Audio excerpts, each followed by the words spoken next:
ป่าแดงมหาวิหารทรงกระจายเสียงจากเลขที่71หมู่ที่14บ้านใหม่หลังมอตำบลสุเทพอำเภอเมืองจังหวัดเชียงใหม่รหัสไปรษณีย์50200หมายเลขโทรศัพท์08188185690520000636-7ชนท่านผู้ฟังทั้งหลายทุกท่านทุกคนวันนี้รายการปกิณกะแห่งธรรมะก็มาพบปะญาติโยมท่านผู้ฟังทั้งหลายอีกเช่นเคยเป็นประจำทุกวันในเวลาเดียวกันนี้30 นาทีโดยประมาณแล้วทุกวันณทางสถานีวิทยุแห่งนี้เป็นประจำทุกวันเช่นเดียวกันที่ตัวเจ้าวัดหนองตองห่างดงจังหวัดเชียงใหม่ได้นำรายการปกิณกะธรรมะมาพบมาปะกับญาติกับโยมก่อนที่จะได้ได้จ่าอย่างนั้นเอามาไหว้พระสวดมนต์เพื่อเป็นมงคลต่อชีวิตตั้งใจตั้งใจอะระหังสัมมาสัมพุทโธภควา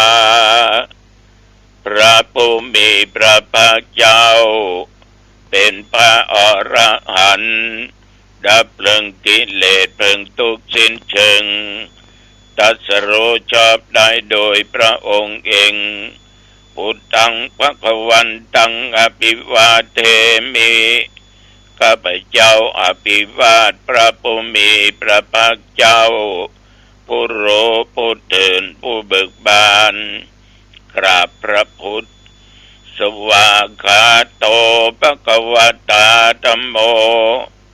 พระธรรมเป็นธรรมที่พระผู้มีพระภาคเจ้าตรัสไว้ดีแล้ว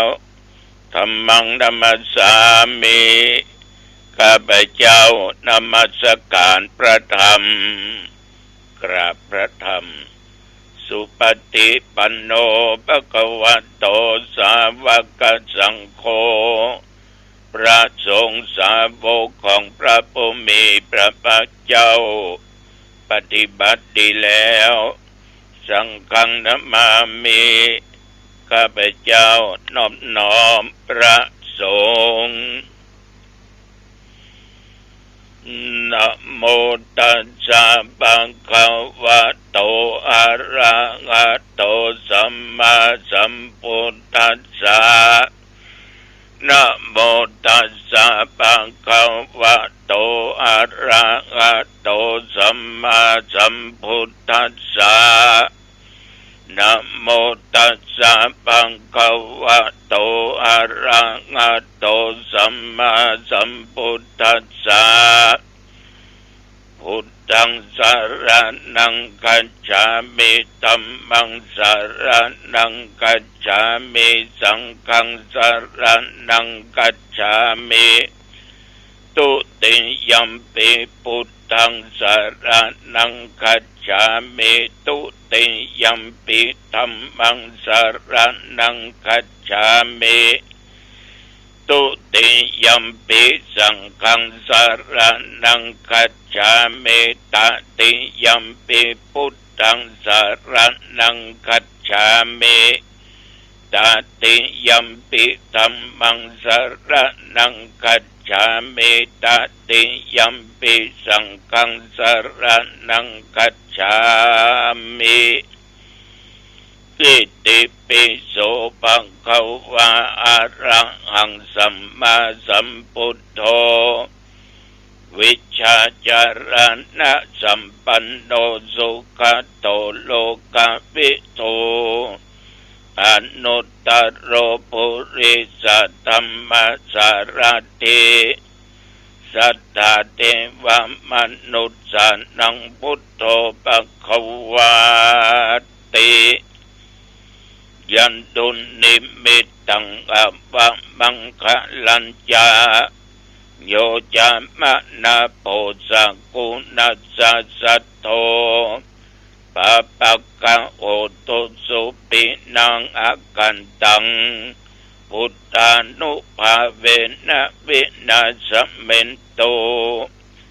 สวาคาโตบังกวะตาธัมโมสันติติโกอากาลิโกเอหิปัสสิโกโอปัญญิโกปัจจัตตังเวทิตาโพวินยูหิติยันตุนิมิตตังอัปปะมังคะลัญญาโยจะมะนาโพสักกุณัสสะสัทโธปะปะกะโหตุสุปินังอากันตังธัมมานุภาเวนะวินาสเมนโตสุปฏิปันโนภะคะวะโตสาวกสังโฆอุชุปฏิปันโนภะคะวะโตสาวกสังโฆยายะปฏิปันโนภะคะวะโตสาวกสังโฆสามิจิปฏิปันโนภะคะวะโตสาวกสังโฆยะติตังจัตตาริปุริสายุคานิอัตถปุริสปุคลาเอสะภะคะวะโตสาวกสังโฆอาหุนยโยปะหุนยโยดักขินยโยอัญชลิกรณิโยอนุตตรังปุญญเกตังโลกัสสาติยันตุนิมิตตังอัปปะมังคะลัญญา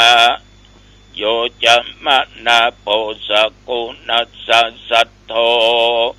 ปะปะกะโหตุสุปินังอากันตังสังฆานุภาเวนะวินาสเมนโต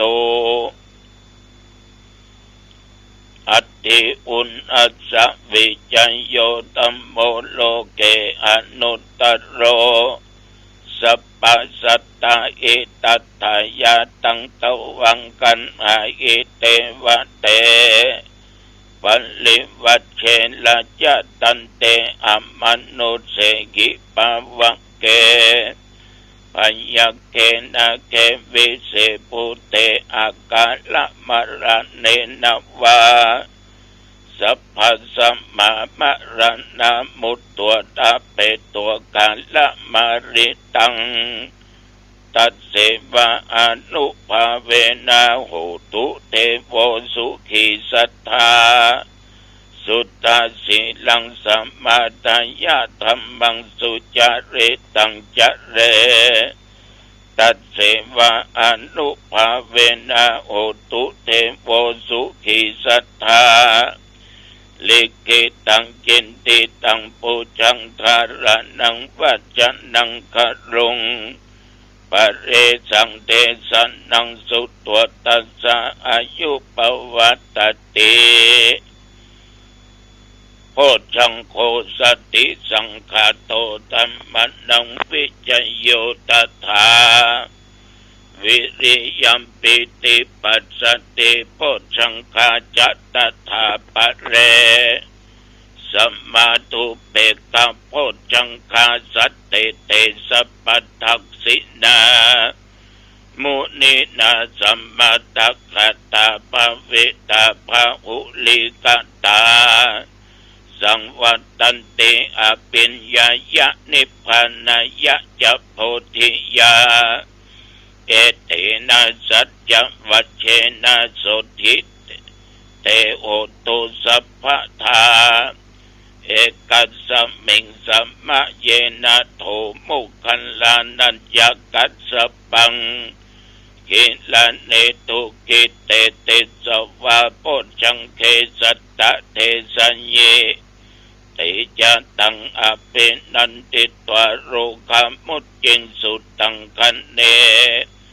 เอเตนะสัจจวัชเชนะโสติเตโอตุสัพพทาเอกทาธัมมราชาปิเขลัญเยนะปิปิริโตยุนดาเถเรนะตัญเยวะพนาเปตวานัสสะทรังสัมมุติตวะจะอาปาตาธัมมพุทธสิทานาโส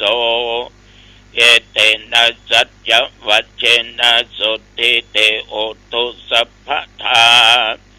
ปะยินาติจะอาปาตาตินันนัมเปมะเยสินังมัคคะอัตติอัมมัคคะอัตตะกิเลสวะปัตตานุปติธัมมัตตังเอเตนะสัจจวัชเชนะสุติเตโอตุสัพพทาสักกัตตัวพุทธรัตนังโอสัตตังอุตตมังวรังอิตังเตวะมนุสสานังพุทธเตเชนะสุทินานัสสันตุปัตตวะสัพเพตุขาวุปัสสะเมนตุเตสักกัตตัวธัมมรัตนังโอสัตตังอุตตมังวรังปัลลิลังอุปัสสมานังธัมมเตเชนะสุทินานัสสันตุปัตตวะสัพเพพยาวุปัสสะเมนตุเตสักกัตตัวสังฆรัตนังโอสัตตังอุตตมังวรังอาอุนัยยังปะอุนัยยังสังฆเตเชนะสุทินานัสสันตุปัตตวะสัพเพโรกาวุปัสสะเมนตุเตนัตถิเมสรนังอัญญังพุทโธเมสรนังวรังเอเตนะสัจจวัชเชนะโอตุเตชยมังคลังนัตถิเมสรนังอัญญังธัมโมเมสรนังวรังเอเตนะสัจจวัชเชนะโอตุเตชยมังคลังนัตถิเมสรนังอัญญังสังโฆเมสรนังวรังเอเตนะสัจจวัชเชนะสุติเตโอตุสัพพทาโอตุเตชยมังคลังภวตุสัพพมังคลังรักขันตุสัพพเทวตาสัพพพุทธานุภาเวนะสัทธาโสติภวันตุเตภวตุสัพพมังคลังรักขันตุสัพพเทวตาสัพพธัมมานุภาเวนะสัทธาโสติภวันตุเตภวตุสัพพมังคลังรักขันตุสัพพเทวตาสัพพสังฆานุภาเวนะสัทธาโสติภวันตุเต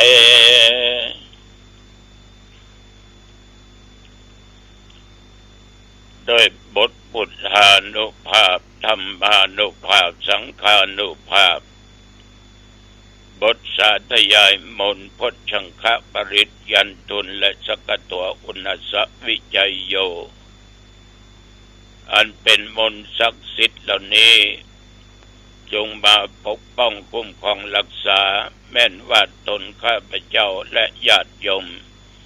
หญิงใจทั้งหลายท่านผู้ฟังทุกคนได้ตะลงโรคาเปียทิเป็นโรคร้ายโรคนักหมอยุกหมอยามาหายกินยามาหายขอพุทธานุภาพธรรมานุภาพสังฆานุภาพมนต์พระคาถาอันศักดิ์สิทธิ์เหล่านี้จุงมากำจัดโรคภัยไข้เจ็บทั้งหลายที่เป็นนักเป็นร้ายในกายนอกกายคืออันตรธานสวงหายมีสุขภาพกายใจอันแข็งแรงแม่นว่าตนข้าพเจ้าและญาติโยมยิ่งใจเดินทางไปทิศเหนือใต้ตกออกไปไกลไปใกล้เกี่ยวคาดจะภัยพิบัติจากอันตรายต่างๆเป็นต้นว่าจุลภัยอคิภัยอุทกภัยวาตภัย และอุบัติภัยทั้งหลายต่างๆอย่าได้มากำมากายเดินทางไปก็มีชัยชนะและมีโชคมีใจกลับมามีสติและปัญญาประตั้งตัวตนอยู่ในความประมาทแม่นสตาผู้ค้าอิมาค้าขายขอได้ร่ำได้รวยคิดอันใดสมปรารถนาจำเริญหน้าที่การงานยิ่งขึ้นไปอายุวันโนสุขังพลังกรมอุตุเปิ้นก็บอกตักเตือนไว้ระยะนี้อากาศเปลี่ยนแปลงจากหนาวมาเป็นร้อนตอนเช้าตอนสายอากาศยังเย็นกลางวันอากาศร้อนกลางคืนอากาศร้อนตอนเช้าอากาศเย็นมีการผันแปรเปลี่ยนแปลงอาจจะมีฝนฟ้าอาจจะมีสิ่งที่เฮาบ่คาดคิดเกิดขึ้นฉะนั้นต้องมีสติบัดตั้งตัวตนอยู่ในความประมาทนับตั้งแต่ตะวันมาจนถึงปัจจุบัน24 ชั่วโมงโอ้โหเราทุกคนโชคดีมีบุญมีกรรมดีปัจจุบันต้องสร้างกรรมดีสร้างบุญให้ทานรักษาศีลเจริญจิตภาวนาอายุเอาจะได้ผ่านพ้นไปจากชั่วโมงเป็นวันสัปดาห์เป็นเดือนเป็นปีเป็นหลายปีมีสุขภาพกายใจดีก็อดบักกั้นบ่อยากบ่ทุกข์บ่ยากอับจนขอทุกคนตั้งใจทำดีจะว่ากินก็ง่ายแล้วก็เกี่ยวกับงานขาวดำบ้านหนองบัวแซมป้องหนองตองป้องฉันเป็นเรียบร้อยก็เป็นงานข่าวดำกลับมาก็พักผ่อน แต่เข้าเวลาประเดี๋ยวนี้พี่น้องญาติโยมวันนี้เป็นวันสำคัญของท่านทั้งหลายท่านทั้งหลายต้องใช้สิทธิ์ของตัวเองไปเลือกตัวแทนของตัวท่านซึ่งวันนี้ตรงกับวันที่8 กุมภาพันธ์พุทธศักราช 2569ตั้งแต่เวลา 8 โมงไปจนถึงเวลา 17:05 โมงเย็นโยมจะต้องไปใช้สิทธิ์ของตัวเองอย่าได้นอนหลับทับสิทธิ์จะไปขี้ค้านจะไปบ่นจะไปเดือดว่าขี้ค้านเลือกไปอย่างบ่ได้เอามีสิทธิ์ต้องไปใช้สิทธิ์เมื่อไปถึงคูหาจะกาภัยนั้นต้องถามเจ้าหน้าที่ก่อนเพิ่นมีบัตรกี่ใบหนึ่งกาอย่างใดใบหนึ่งกาอย่างจะไปฮื้อเขามาซื้อตั๋วจะไปหวังแต่ได้เล็กๆน้อยๆญาติโยมต้องกระทำด้วยความสุจริตใจด้วยความซื่อสัตย์เมื่อเราทำไปเลือกไปจะได้บ่ต้องไปเป็นทุกข์เพราะสิ่งเหล่านั้นมันเป็นอีกเรื่องหนึ่งที่เป็นแข่งขันกันเราอย่าได้เอามาเป็นกำกึดจะมาค้ำจะมาเครียดจะไปทุกข์อกทุกข์ใจแต่ขอเมตตาอย่าได้ขายตัวขายสิทธิ์ของตัวเองถ้าเราทำไปตามความตั้งใจได้ก็จ้างบ่ได้ก็จ้างไปเป็นอย่างก็ตามเราจะมีความสุขใจไปตลอดชีวิตว่าเราเป็นคนเที่ยงธรรมเป็นคนสุจริตบ่ได้ทุจริตต่อหน้าที่ต่อสิทธิ์ของตัวเองอย่านอนหลับทับสิทธิ์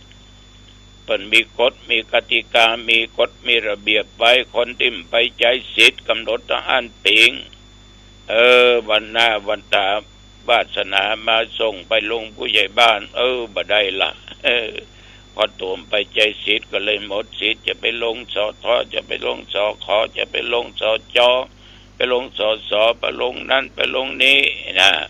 จะรับใจพี่น้องประชาชนชาวบ้านบ่ได้ละเพราะเราไม่ไปใช้สิทธิ์ฉะนั้นญาติโยมมีสิทธิ์อยู่ต้องไป เพื่อบ้านเพื่อเมืองเพื่อชาติเพื่อศาสนาเพื่อสถาบันมหากษัตริย์เพื่อความเป็นอยู่ของพ่อแม่พี่น้องญาติโยมทั้งหลายอย่าปฏิเสธนะโยมนะอย่าปฏิเสธนี่ตุเจ้าขอเมตตาแต่สำหรับพระสงฆ์องค์ข้าเจ้านักบวชว่าตุว่าเน้นหมดสิทธิ์ให้ถึงมาถามซื้อให้ถึงมาถามเอาเพราะตุเจ้านักบวชไม่มีสิทธิ์ไปใช้สิทธิ์สิ่งเหล่านี้เกี่ยวข้องกับการบ้านการเมืองนั้นมันเป็นเรื่องของโลกิยะตุเจ้าอยู่ของเรื่องโลกุตระญาติโยมท่านผู้ฟังทั้งหลายคนที่ป่วยเป็นโรคในทางจิตเป็นผีบ้าผีบอก็มีสิทธิ์ขึ้นไปขึ้นมาก็ตุเจ้าไปปะกับผีบ้าผีบอเนาะก็มีสิทธิ์ญาติโยมฉะนั้นเพิ่นก็ห้ามไว้ห้ามพระเกี่ยวข้องกับการบ้านการเมืองแต่การเมืองการบ้านก็จังมาเกี่ยวกับตุอย่างเงี้ยโยมทั้งหลายมันก็เป็นธรรมชาติของมนุษย์ในสังคมอันนี้มันถึงเป็นอย่างเอี้ยญาติโยมฉะนั้นอาตมาภาพพระตุเจ้าพระเนนนี่มี5-6 ตนมีสิทธิ์เนาะแต่หมดสิทธิ์เพราะเป็นนักบวชเพราะว่าเป็นนักบวชก็ดีสบายไม่ต้องคิดอย่างนักไม่ต้องกังวลอย่างญาติอย่างโยมเดินมาถามเนี่ยทุลุงคนไหนดีเนี่ยก็บอกว่าเนยก็ตอบอย่างเงี้ยตอบว่าคนนั้นคนนี้ก็บ่ถูกต้องนะเพราะเอาบ่มีสิทธิ์บ่ถูกต้องโยมจะเอาไผบ่เอาไผก็อยู่ที่ดุลพิจารณาของญาติของโยมถ้าหันว่าคนนั้นดีคนนี้ดีคนไปลงมันถึงดีหมดแต่ไผจะดีมากจะดีน้อยกว่ากันแล้วก็แล้วแต่ฉะนั้นก็ให้ใจสติเป็นสิ่งสำคัญเมื่อมีสติก็มีปัญญาตัวแสงสว่างก็เกิดขึ้นตรึกต้องพิจารณาเอาก็แล้วกันอันนี้ตุเจ้าขอฝากไว้ด้วยโยมเนอฝากไว้กับญาติกับโยมไปใจสิทธิ์ของตัวเองเนี่ยเมื่อไปอยู่กับหมู่กับคณะอย่างเอี้ยเราก็ได้สัมผัสกับคนหลายกับคนมากบอกว่ายิงบอกว่าใจมันก็จะเป็นปัจจัยเกิดความสุขก็ได้ความทุกข์ก็ได้บ่สุขบ่ทุกข์ก็ได้หูได้ยินเขาอู้กันเนี่ยเถียงกันเกิดความบ่สบายใจขึ้นละมันก็เป็นปัจจัยเกิดเวทนาเป็นทุกขเวทนาถ้าไปปะใส่หมู่เดียวกันเชียร์ด้วยกันกึดอย่างเดียวกันเลยเข้าข้างกันตาได้หันหูได้ฟังนี่นะเกิดเวทนาเป็นสุขเวทนาเพราะไปเจอหมู่เดียวกันเกิดไปเจออีกกลุ่มหนึ่งหูตันได้ยินตาได้หันเขาอู้ตรงกันข้ามกับหมู่เฮากับตัวเฮากับพรรคพวกของเฮาเกิดทุกขเวทนาตัวเวทนาเหล่านี้มันเกิดจากการสัมผัสตาได้หันหูได้ยินเสียงหูดังนี่ได้กลิ่นลิ้นได้รสกายได้สัมผัสมโนธรรมต่างๆมันเกิดขึ้นฉะนั้นญาติโยมมันเป็นการทำให้เกิดเวทนาสุขบ้างทุกข์บ้างบ่สุขบ่ทุกข์ขอให้ระมัดระวังเน้อเมื่ออยู่ด้วยคนหมู่มากอาจจะสัมผัสในทางร้ายก็ดีทางดีก็ดีก็สุดแต่อารมณ์ที่มันจะเกิดขึ้นบางที่บางแห่งบางหนเนี่ยเป็นพิษเป็นเถียงกันลงไม้ลงมือกันทำร้ายร่างกายกันถึงกับเสียชีวิตไปก็มีเรื่องน้อยเดียวอย่าให้เป็นเรื่องใหญ่เรื่องโตอย่ารักษาตาหูจมูกลิ้นกายใจของตัวเองดีฉะนั้นญาติโยมอันนี้เป็นธรรมะที่ตุเจ้าเตือนสติในวันนี้กับญาติกับโยมเพราะเมื่อไปแล้วเจอพวกหลายหมู่นักหมู่มาก มันย่อมจะมีความคิดเห็นแตกต่างกันขัดแย้งกันนะอย่าทำให้มันเป็นทุกข์อย่าทำมันเป็นสุขอย่าทำให้มันมีทุกข์มีสุขมันเฉย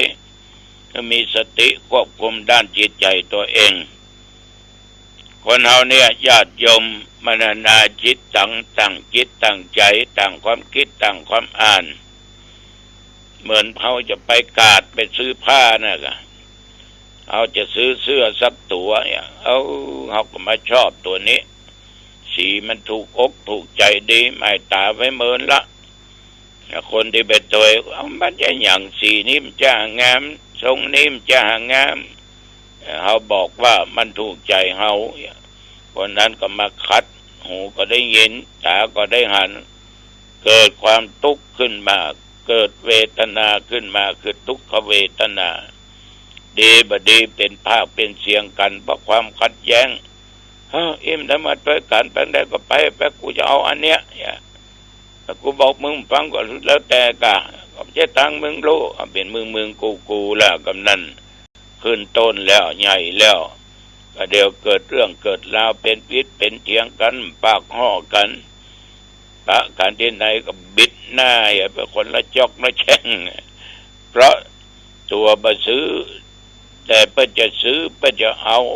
ตัวบดพึงใจบดดูใจก็ไปห้ามเปิ้นมันก็มันถูก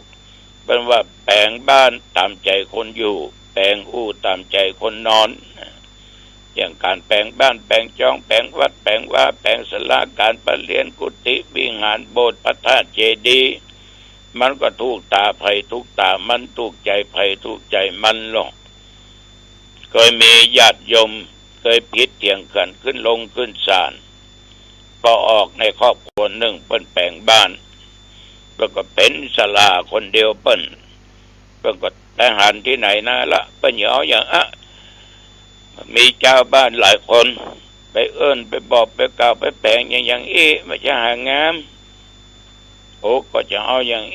เปิ้นก็แปลงมาแล้วก็หันมาแล้วจะเอาอย่างมันจะหางามมันจะหางามอย่ามาเอาทรงอย่างคนนั้นอย่ามาเอาของคนนั้นเอาแบบอย่างบ้านหลังนั้นของคนนั้นคนนี้ก็จะเอาอย่างเถียงกันไปเถียงถึงมาอันนึงอยู่บนหลังคาอันนึงอยู่ตรงลุ่มมุยบินมาแล้วเกือบไปกับญาติโยม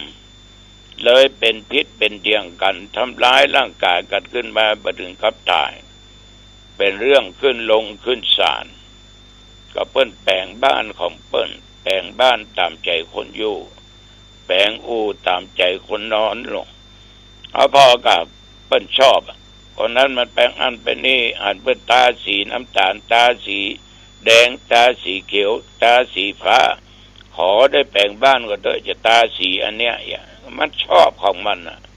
แล้วเขาบ่ชอบเราไปคัดเปิ้นมันก็เดือดร้อนเกิดความทุกข์ความสุขปะปนกันไปต้องเฉยอุเบกขาจะไปยึดมั่นหรือมั่นในสิ่งเหล่านี้มันบ่ดีมักเกิดเรื่องเกิดราวฉะนั้นญาติโยมท่านทั้งหลายขอฝากไว้เป็นข้อคิดไปลืมออกบ้านออกจองไปใช้สิทธิ์ของญาติของโยมไปลืมเลือกเอาด้วยใจสติและปัญญาตึกตองพิจารณาเอาละจะไปมาเป็นเวลาพอสมควรเนาะอายุวันโอสุขังพลังพบกันใหม่โอกาสหน้าเจริญพรสวัสดีครับท่านผู้ฟังที่เคารพทางสายเอกดำเนินราย